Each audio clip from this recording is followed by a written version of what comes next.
I apologize for not preaching from the sanctuary today. I have been blessed to be quarantining with my family for the last 2 weeks. I am homeward bound in the truest of senses. We felt we could do this safely as we've all been diligently quarantining for months and got our negative COVID-19 test results. And we are truly benefiting from the mental health goodness of being together. And perhaps none more so than our daughter, Ayana, who is getting actual real-life kid time. So naturally, having my niece and nephew here, as well as Ayana, I recruited all 3 cousins to help out with our children's time today. When using children for any theatrical purpose, it is common practice to make sure that they're all in the big scene at the end. And so when it came time to film the seed that had fallen among the good soil, naturally, all 3 kids were used. We did most of our filming on Wednesday morning, and then I went into the CMRB meeting via Zoom. And when I came out, my niece Gwendolyn, a budding theologian, made me aware that we had some additional scenes to film. She said, "Aunt Talia, there are some things missing. We can't see how the seeds get from where they were to the community garden," her term entirely, "where they can grow at the end." She then informed me that the seed that was carried off by birds was most certainly dropped in the garden, and the son that withered in the sun then told the rain that it was the rain's turn to come and refresh the seed so it could begin to grow again. And finally, the seed poked by thorns was certainly washed away into the garden by a passing rainstorm. In her mind, all seeds must certainly end up together in what she named the community garden. And she wanted to see it. She wanted to enact it, to make sure that we all understood the methods necessary for the end goal to be realized. All seeds, strong and nourished and growing together. I thanked her for helping to write my sermon for me, and then we set back out into the backyard to film her scenes. I made a director's cut of the film that you saw with Gwen's seeds included, and I agree it's a much more satisfying story, for Gwendolyn is right. There is no reason that everyone shouldn't have access to the resources necessary for safe growing. It takes extra work to put those provisions in place, and we all need to contribute to make it a lived reality. Parables have always been instigators of imagination. Biblical historian John Dominic Crossan once used the phrase, "parables as lures for collaboration," as a lecture title. Often, he said, parables are incorrectly equated with riddles. And while they are alike as 2 interactive and collaborative methods of discourse, they are otherwise quite unlike one another. A riddle demands from us one single correct response, but a parable intends application, decision, and then action. Challenge parables were a participatory pedagogy, Crossan argues. Audiences would be forced to wrestle with the message, to question, and to doubt. Challenge parables mean, that is, intend to make us probe and to question, to ponder and to wonder, to discuss and to debate, and above else, practice that gift of the human spirit known as thinking. About what? About the absolutes in our religious faith, the certainties of our theological vision, the presuppositions, presumptions, and prejudices of our social, political, and economic traditions. So, what is this parable of the sower asking us to question today? Traditionally, this parable is interpreted as if we were all the types of soil. And if we are the good soil, we can hear the word of God and allow it to transform us into fruitful people. But this week, I found myself much more concerned with the seeds. Is the place where they are dropped not considered important to the sower? The sower seems very worried about the seeds that do not grow up strong, but has done nothing to intervene and to ensure their growth. Why would it be a surprise to the sower that the seeds thrown into unhealthy environments would not grow? In the gospel, the parable of the sower begins and ends with the same word. Listen. Let anyone with ears listen. And is this not the call of justice, the call to the promised land of good soil? Listen.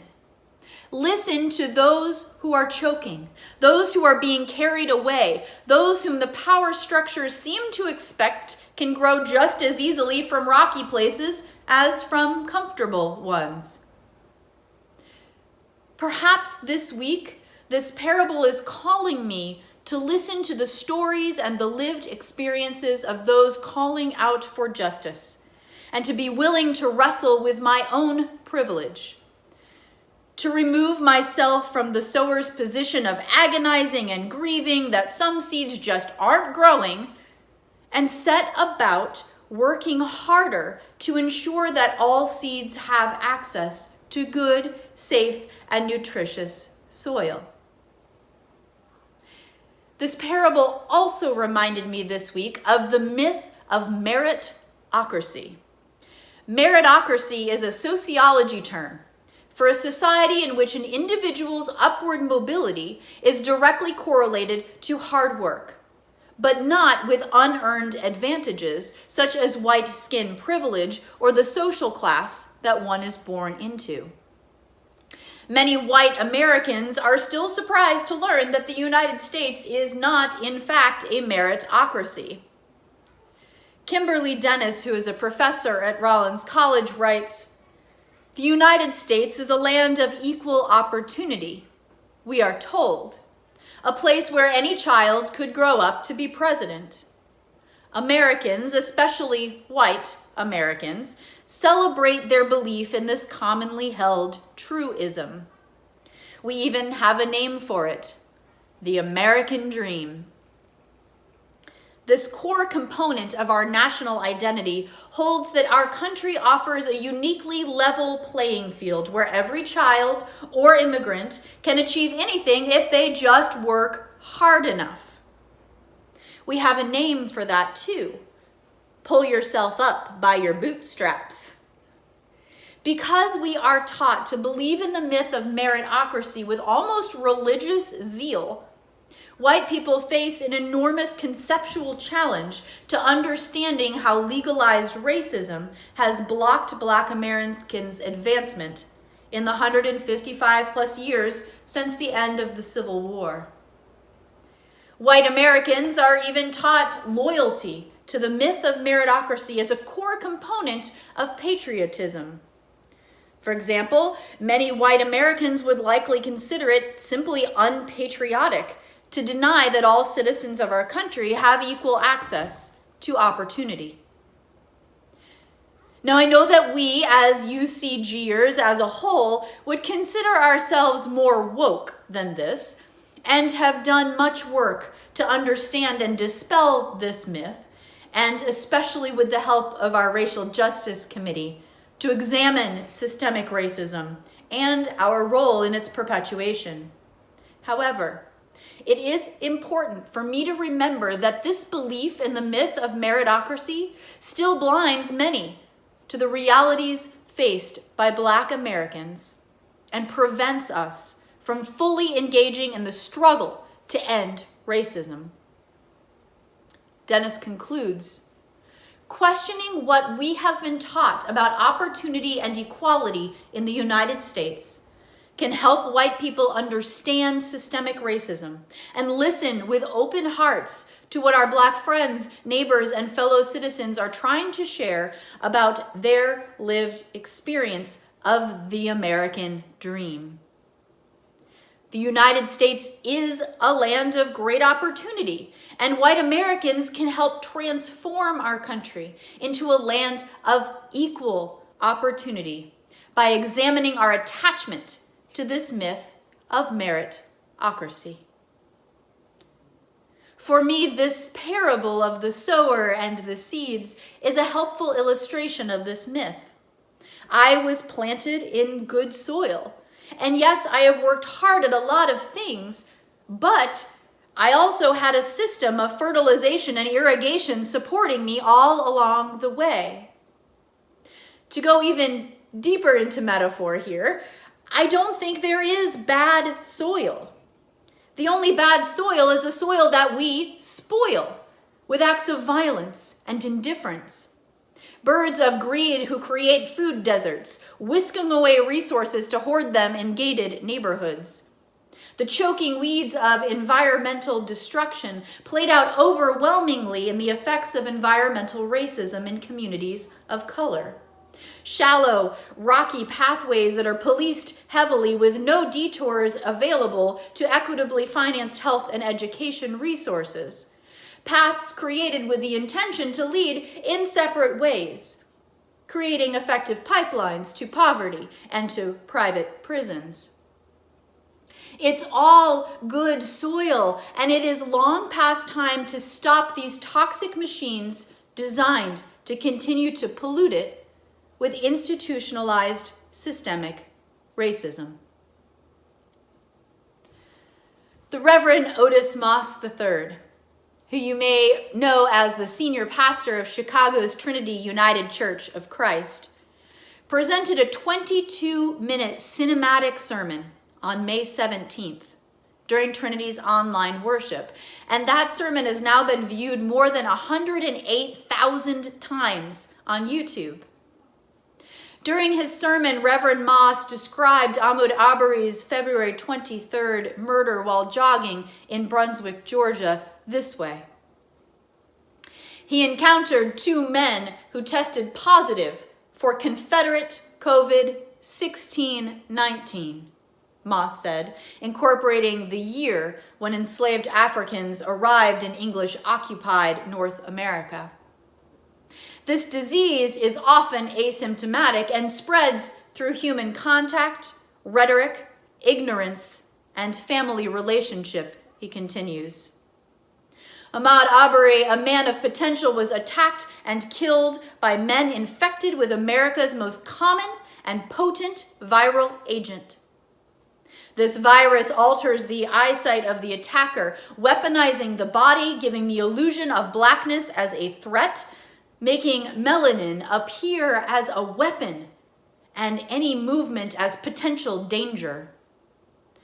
It took 10 weeks for an arrest to be made due to the potency of this viral agent. This powerful sermon set the tone for responses from 4 panelists and via chat feature from 4,400 registered viewers on the webinar. I implore you to listen to Reverend Moss's sermon, his powerful and prophetic voice, and not just mine doing my best to quote him. The links are provided in your bulletin this morning. Ahmaud Arbery ran on good soil, and it was poisoned by acts of racism. Since that eloquent requiem was preached by Reverend Moss, more soil has been poisoned, more lives uprooted and ended. And although we name Breonna Taylor and George Floyd in these past weeks, we can't forget that they join a litany of names that is painfully and horrifically long.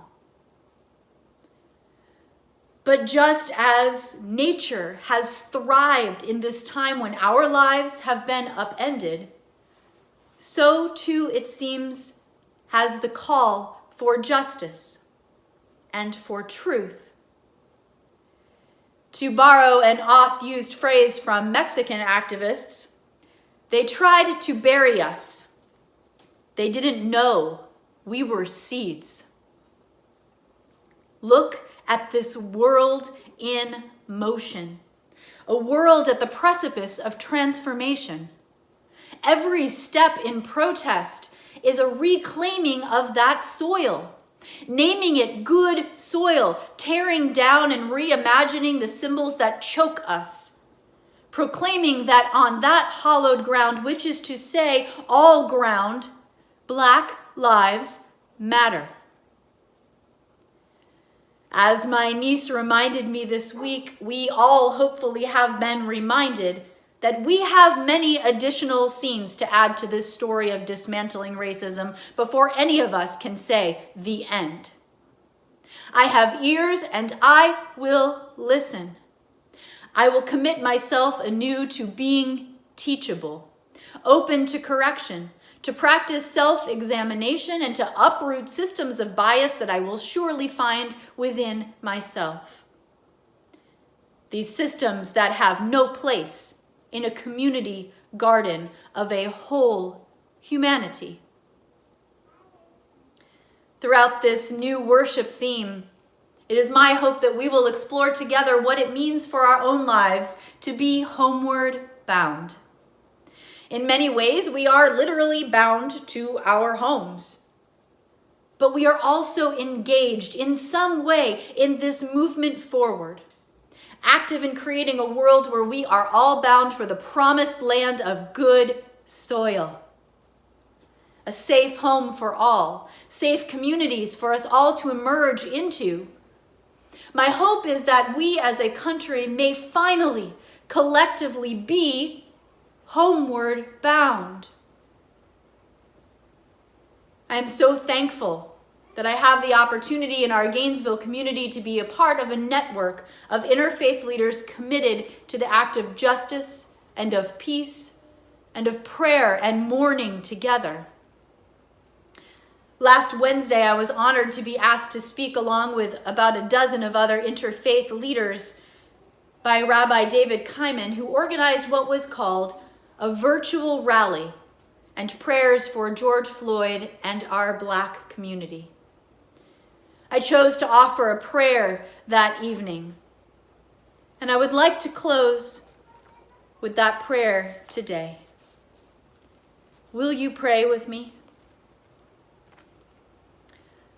God of relentless love, whose name has been expressed in so many ways, and who is known by so many others. Spirit who desires for all of us peace, safety, and wholeness. In a time such as this, we gather to feel your sheltering presence. We gather to acknowledge and to name our pain and our loss. The pain of knowing that in so many ways we are not where we yet want to be. The pain of knowing that we are kept apart by a virus of the body and even more, a virus of the soul. We gather together because we must mourn, because we are human, and to not grieve acts of violence and death against our siblings of color would be to accept these actions as humane.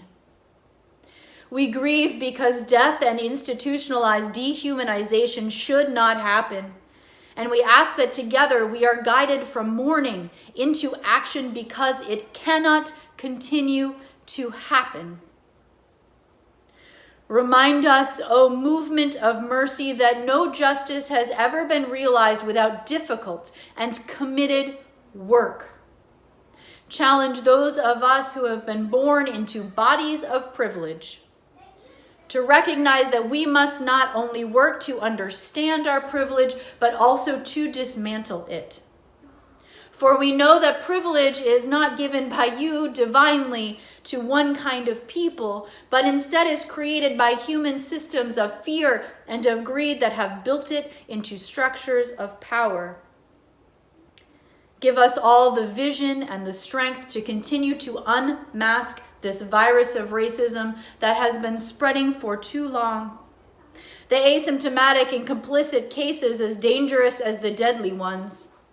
Inspire us again and again until it is written on our very souls that being a person of faith means being a person of action, called to do justice and to practice love with every sacred breath. We are exhausted, we are angry, and we are overwhelmed, but we will not use these as an excuse, for our work is not yet done. We take our blessed rest in these safe and sacred spaces, and then we carry on, strengthened by our bonds, to do the work of making the beloved community a true reality. Amen.